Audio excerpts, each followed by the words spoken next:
The Banana Pancake Trail is a loosely defined route through Thailand, Laos, Cambodia and Vietnam, popular with 18 to 35-year-old backpackers. We wanted to see whether retirees like ourselves could embrace the free-spirited travel style usually reserved for young backpackers, so we packed light, booked a one-way flight to Chiang Mai and set off with no fixed itinerary beyond a return ticket from Phnom Penh 9 weeks later.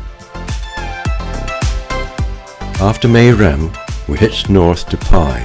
It felt great to be back on the road after 50 years, and a friendly travelling salesman delivered us to the door of our hotel in Pai.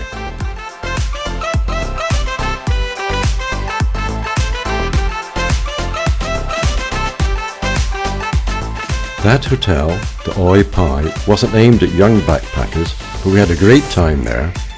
The Oia Pai has a Greek nautical theme, even though it's very far from either the sea or Greece.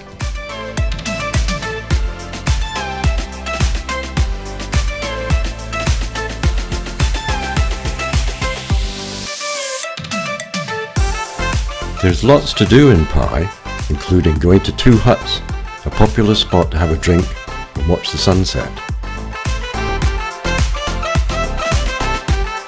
A cycle run took us to Kokuso Bamboo Bridge over the rice fields, which were dry in February.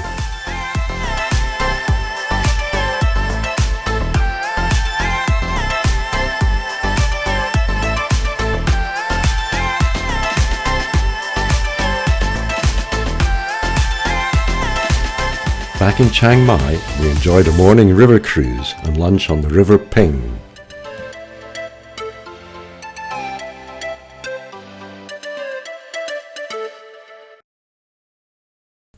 We then joined a 5-day, 4-night G-Adventures Northern Hilltribes Trek up to Mae Hong Son, walking in the daytime and then staying in homestays in Ban Pha Mong, Ban Muang Pam and Ban Jabo, where we met Red Lahu people, Karen and Black Lahu people.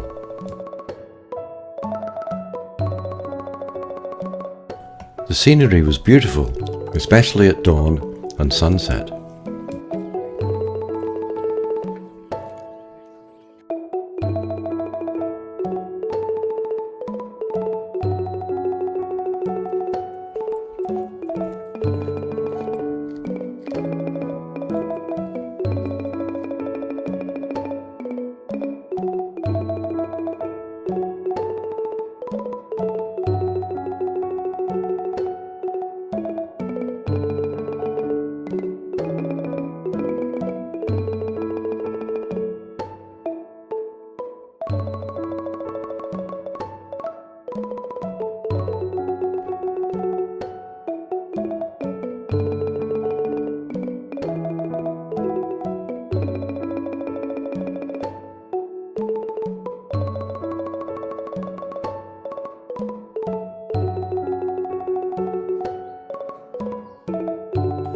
The sunrise at Ban Jabo was definitely worth getting up early for, and the local people were particularly friendly.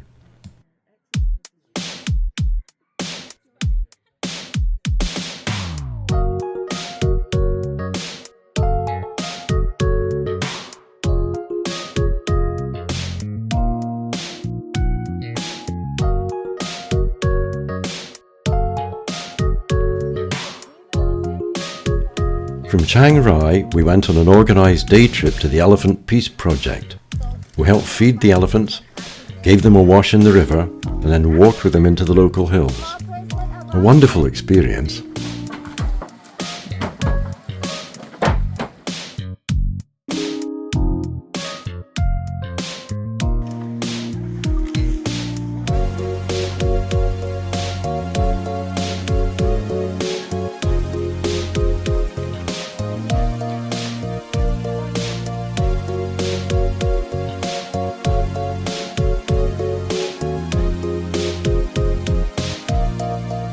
The Karen Longneck village people are originally from Myanmar and rely on tourists for an income.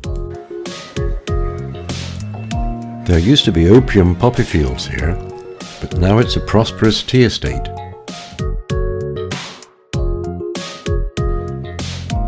The Golden Triangle is where Myanmar, Thailand and Laos meet, and used to be a centre for opium production. We took the local bus from Chiang Rai up to Chiang Kong, the gateway on the Pancake Trail into Laos.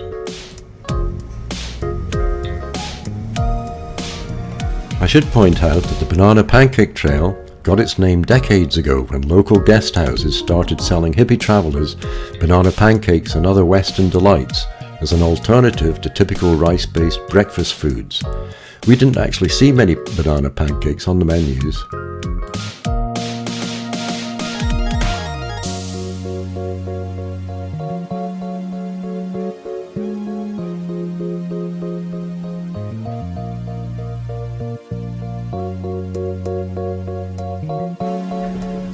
The slow boat to Luang Prabang is a longboat ferry that takes you from the Thai border down the Mekong to Luang Prabang, which in 1975 was the capital of Laos.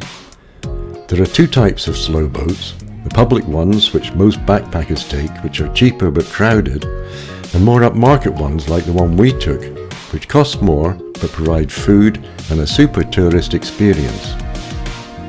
It takes 2 days to get to Luang Prabang, and so halfway at Pak Beng, we stayed at the Pakse Resort that had wonderful views in both directions overlooking the Mekong River.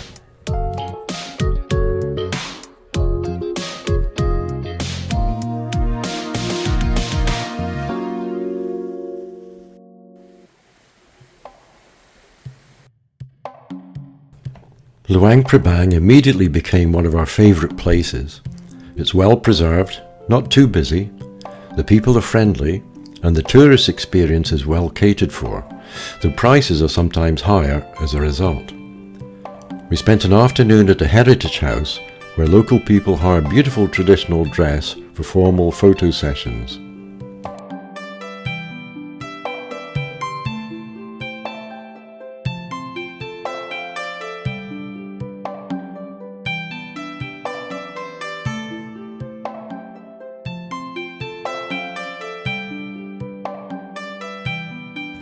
The trains are now fast and efficient. We took one to Vieng, another hub on the Pancake Trail. It was here that some tourists were unfortunately poisoned recently by local brews, so we made sure we drank only bottled drinks. The hiking was interesting, as was a day's kayaking down the Nam Song River.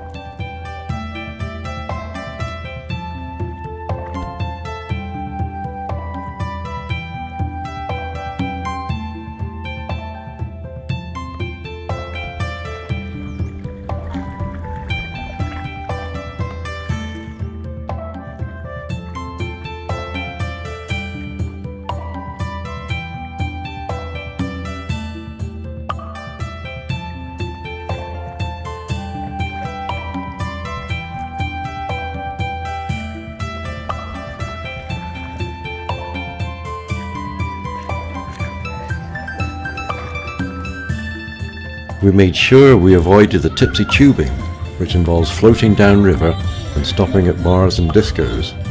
That sort of thing's really for youngsters.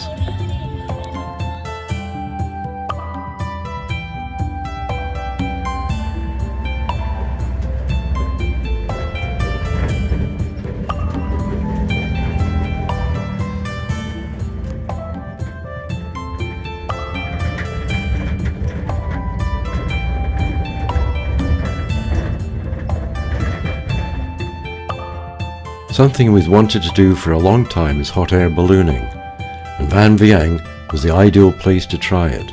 An absolute magical experience, floating above villages in an amazing location.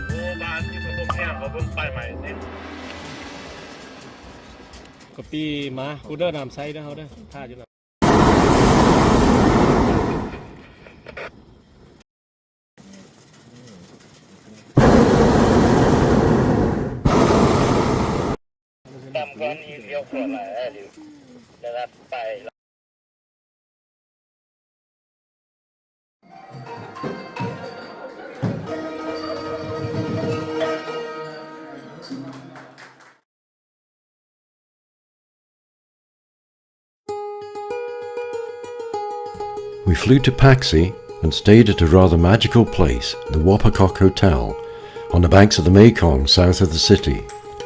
Can you believe that you can stay in a bungalow for less than £20 a night for two?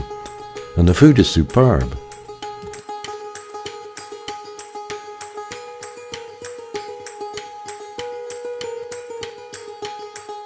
Unfortunately, it was outside Pakse that things went a bit wrong for us when we hired a scooter and had a bit of an accident when the brakes jammed. We got patched up at a local hospital and rested at the Wopakok, then headed south by bus to Cambodia. It took a long time to reach Siem Reap by bus.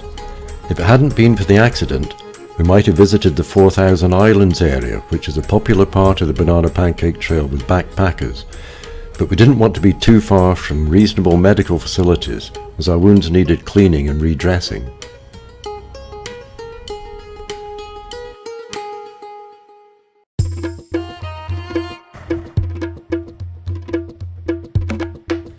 Siem Reap is a busy city with many tourists, most of whom visit the famous Angkor Wat complex of temples. Boy, it was hot that day, and we weren't feeling 100% because of our injuries.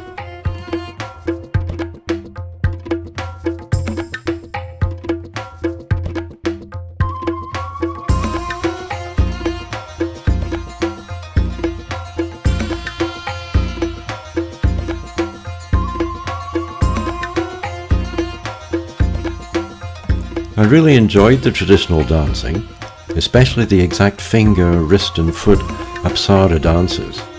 The tourists in attendance, however, were some of the rudest I've ever come across, not to me, but to each other and the waiting and cooking staff.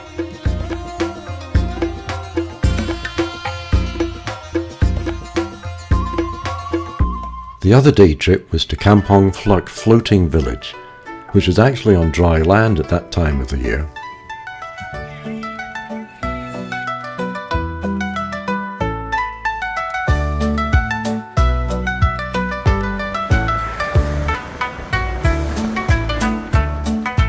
A flight took us from the new airport down to Pria Sihanouk, and then a ferry to Koh Rong for a chilled out week on the beach.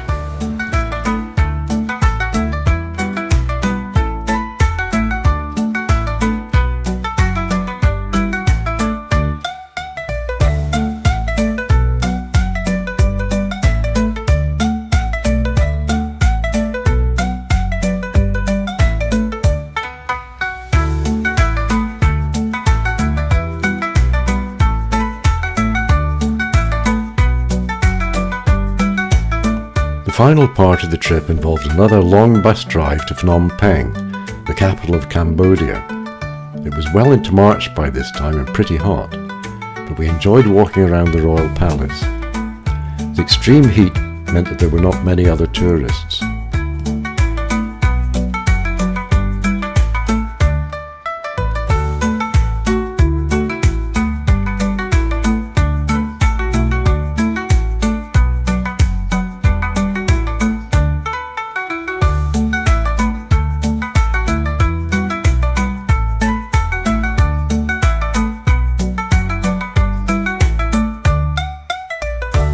That was a sobering day tour to the killing fields.